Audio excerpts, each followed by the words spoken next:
देश, राज्य आणि आपल्या परिसरातील ताज्या घडामोडी सर्वात आधी, सर्वात अचूक, सत्याचा ध्यास, जनतेचा विश्वास, तुमचा आवाज, तुमची बातमी. जनसंसद न्यूज. ताज्या अपडेट्ससाठी आत्ताच फॉलो करा जनसंसद न्यूज. फलटण तालुक्याच्या हरितक्रांतीसाठी मोठे पाऊल. वनविभागातर्फे तब्बल 45,000 वृक्षांची लागवड. फलटण. जनसंसद न्यूज. फलटण तालुक्याच्या हरितक्रांतीच्या दिशेने वनविभागाने एक महत्त्वाचे पाऊल टाकले आहे. पर्यावरण संवर्धन आणि जैवविविधतेचे संरक्षण करण्याच्या उद्देशाने फलटण येथे अटल आनंद घन वन प्रकल्पाचा शुभारंभ करण्यात आला.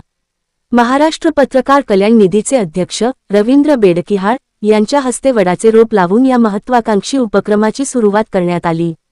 या प्रकल्पांतर्गत तब्बल 45,000 वृक्षांची लागवड करण्यात येणार आहे. मियावाकी पद्धतीने उभारणार घनवन. वनविभागाच्या कार्यालयाशेजारील सुमारे 1.5 हेक्टर क्षेत्रावर मियावाकी पद्धतीने घनवन विकसित करण्यात येणार आहे. स्थानिक हवामानाला पोषक असलेल्या विविध वृक्ष प्रजातींची लागवड करण्यात येणार असून त्यामुळे परिसरातील हरित क्षेत्र वाढण्यासोबतच भूजल पातळी सुधारण्यास आणि तापमान नियंत्रणास मदत होणार आहे. वनक्षेत्रपाल निकिता बोटकर यांनी या प्रकल्पाची माहिती दिली.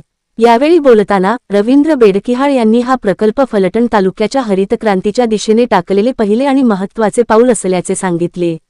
हा उपक्रम केवळ शहरापुरता मर्यादित न ठेवता परिसरातील टेकड्या, किल्ले आणि मोकळ्या जागांवरही राबविण्यात आला तर संपूर्ण फलटण तालुका हिरवागार होऊ शकतो, असा विश्वास त्यांनी व्यक्त केला. या कार्यक्रमाला वनपाल नितीन जगदाळे, वनरक्षक अश्विनी लोखंडे यांच्यासह पर्यावरणप्रेमी आणि नागरिक मोठ्या संख्येने उपस्थित